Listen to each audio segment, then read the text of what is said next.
keep Commander Crane on board until the trial, despite the protestations of Federation media. The trial itself is an enormous affair, being publicized live Federation-wide. Commander Crane stands before a traditionally long-haired Velos judge and a bailiff who will read out the list of crimes she is accused of. The bailiff begins reading out the charges, which range from breaching freedom of speech to imprisonment without trial, from unlawful execution to provoking war with other nations, and entering into coalitions with pirate organizations. The final two charges are of treason and of usurping executive power away from the democratically elected representative government. After spending some minutes reading out the charges, the bailiff looks up from his datapad and asks Commander Crane formally, "How do you plead?" She answers with a resounding "not guilty." The Velos judge stands up and looks her direction in the face. "She lies!" The crowd erupts. Crane looks momentarily confused. "She is guilty of every crime she is accused of," says the Velos judge, somehow audible over the noise of the crowd. "Are you surprised?" asked the Velos judge, lifting his traditional long hair to reveal an enslavement device attached to his skull. "We are no longer your slaves. After 6 centuries, we are now a free people, and in my freedom I condemn you to the worst punishment the Federation Constitution allows for. Lifetime incarceration and solitary confinement. This court is adjourned, and our debt is now paid. We can finally join our brethren beyond the veil." The Velos judge looks up at you and says one word with a nod, "Orihara," and slowly fades from sight. You can somehow sense that he has somehow moved on to a higher plane. As you lose track of him, you sense his joy. In the following hubbub, General Smart finds you and yells across the crowd that he wants to see you in the bar as soon as both of you get there. Alright. "If we act now," says General Smart, when you two finally get to the bar, "we can end this war. We have the Bureau running for cover, going into damage control mode. I'm going to lead an attack on Bureau HQ on New England before returning here and sending my men out to hunt down the remnants of their forces. The news I'm getting from Auroran Space is that the Heron House has accused the Moash House of trying to destroy their empire, and with Dechatar witnesses, it looks like the charges might stick, which would mean the Moash House would be stripped of their position, lands, and even their name. The way things are going, it looks like Heron is going to become First House, and they seem to be at least a reasonable bunch. All in all, things are looking up. I need someone to go and pick up the other rebel leaders," he tells you quietly. "I want to make an announcement in the press calling for general elections within the Federation, and many of them will want to stand for office. Can you do it?" "Why, sure." "Thank you," he says gratefully. "I don't know how we would have survived without you." The remainder of the leaders are located on Rebel 1 in the Evlay system, he informs you. "By the time you have left, I will have sent them a coded signal warning them to be ready to return with you to Earth to lend their weight to the announcement. It shouldn't be too hard unless the Bureau tries to interfere. While you're out there, keep an eye out for Bureau forces," he continues. "If you see any, make sure you pass the information on to the next rebel ship you see. I believe most of them have been named, unless they have recently changed their paint jobs." "Good luck, Orihara," General Smart says, standing. "And once again, thank you." "You're so welcome." Alright, so now we just have to head up here. Whoop. Oh, that's right. You are the escort that I stole. I'm gonna sell you off. Holy shit. Yeah. Who's attacking me here? Oh god. A lot of people. Alright. Let's do some fighting.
Well, I feel good about myself. Let's get the fuck out of here. Just gonna lay it here so I can recharge my shields and refill my Hellhound missiles. Alright. Wow, they gave me a lot of money for that last mission I did.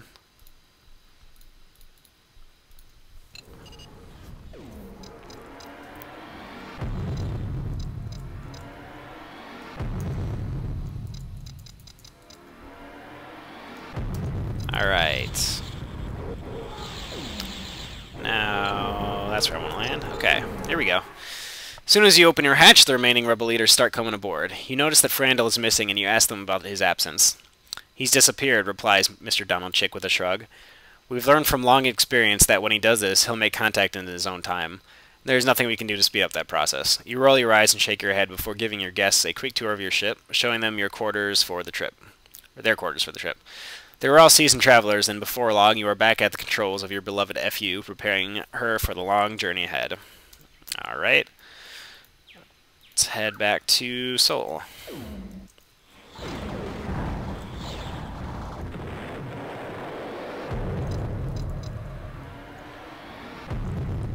Oops.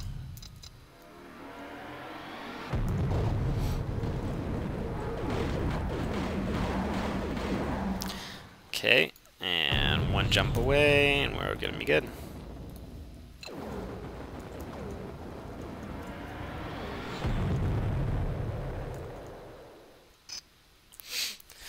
Almost before you land, it seems like your ship is surrounded by the media in a frenzy, hearing the news that the remainder of the rebel leaders have returned to Federation space. One by one, they step out, waving for the cameras, before being whisked away by rebel soldiers who have drawn bodyguard duty.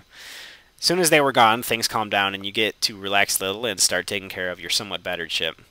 A few days later, as you are fiddling away on a power coupling that isn't working to its maximum efficiency, you hear the proclamation by the rebel leaders announcing the defeat of the Bureau and most of its forces. General Smart goes on to inform the citizens of the Federation about the recent machinations of the Bureau in attempting to provoke a war with the Aurorans. Finally, Dr. Pentecost asks the Federation President to step down and call a general election.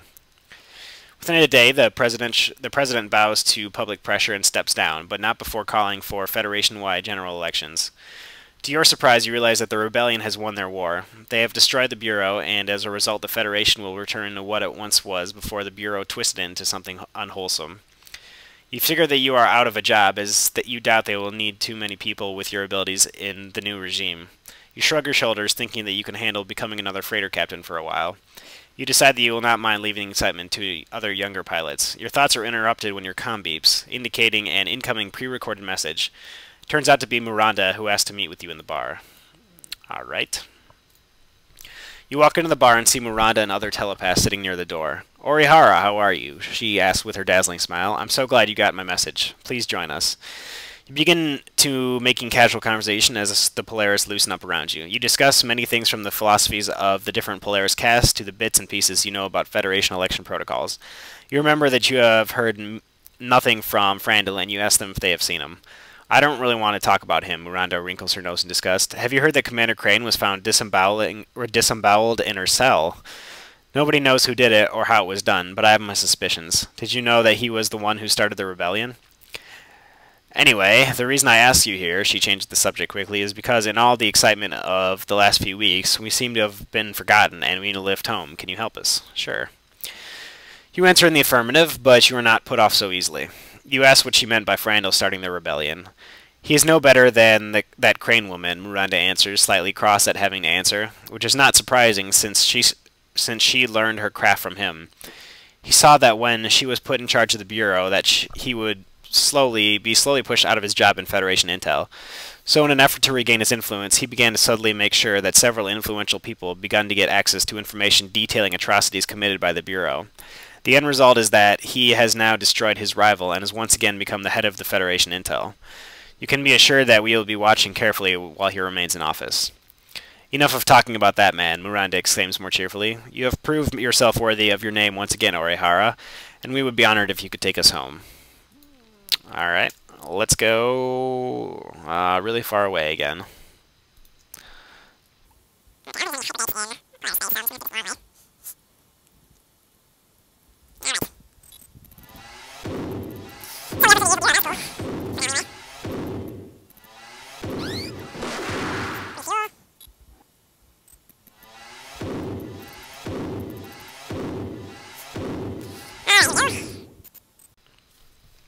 and so it ends.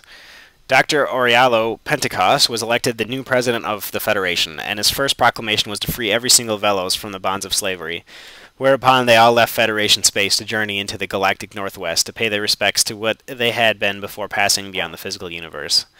The Federation, under the guidance of Dr. Pentecost, with the help of his fellow former rebel leaders, entered a new golden age. On his deathbed, some 23 years later, Dr. Pentecost signed the documents welcoming both the Aurorans and the Polaris into the Federation. After letting the pen slip from his fingers, he sighed and looked around at the men who had been his dearest friends and fellow conspirators during his life. He said one word, Orihara, and died. Later, when pressed, the people who were present at the signing only smiled cryptically and left the question unanswered. Rumors abounded, but the only information found was that during the troubles that preceded the unification of humanity, there had been a man who had gone by the name Orihara, who had then immediately dropped out of sight. Not even the Polaris, who were rumored to have last seen him, knew where he might have gone. Over the next 10,000 years, humanity developed and suffered the occasional nearly cataclysmic setback. Every time the name Orihara was mentioned by those who had led humanity back from the brink, and still none seemed to understand. Eventually, humanity began to slowly evolve and began to move beyond these limited dimensions, and finally they began to see. The last human, before evolving into the beyond, looked around at the physical universe laid out in all its glory and said one last word in a satisfied voice, Orihara.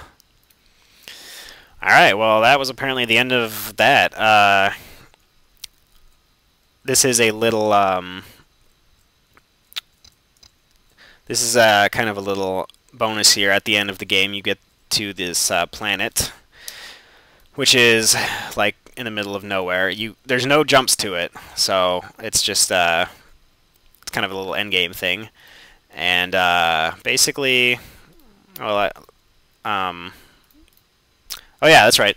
So here you can buy the Kestrel, which is a 40 million, a ship that costs 40 million, and damn, that's a good ship. So it costs a lot, but the main kind of thing about the Kestrel is that it was one of the best civilian ships you could buy in the original Escape Velocity. So it's just kind of a nod to that. So that was the end of the Rebellion string. Honestly, not that cool compared. That's the first time I've ever done the Rebellion string. Not that cool, really, compared to the ends of the Velo string and the Polaris string. If you do play this game, I would suggest doing the Polaris string if you get the chance to, because it's probably one of my favorites. You get some crazy-ass ships, and the ending is definitely probably one of the better ones. Yeah, so overall, I'm a little disappointed with that ending, but I guess, yeah, I mean, there's other storylines to do and stuff. That's the Polaris Raven, which is probably the best ship in the game. One of the best ships, anyway. So, basically, to leave this planet, you can enter this little wormhole here, and it takes you to some other planet. So, you can. I'm pretty sure you can get back to that planet through there, but I don't know if you can do it before you beat a storyline.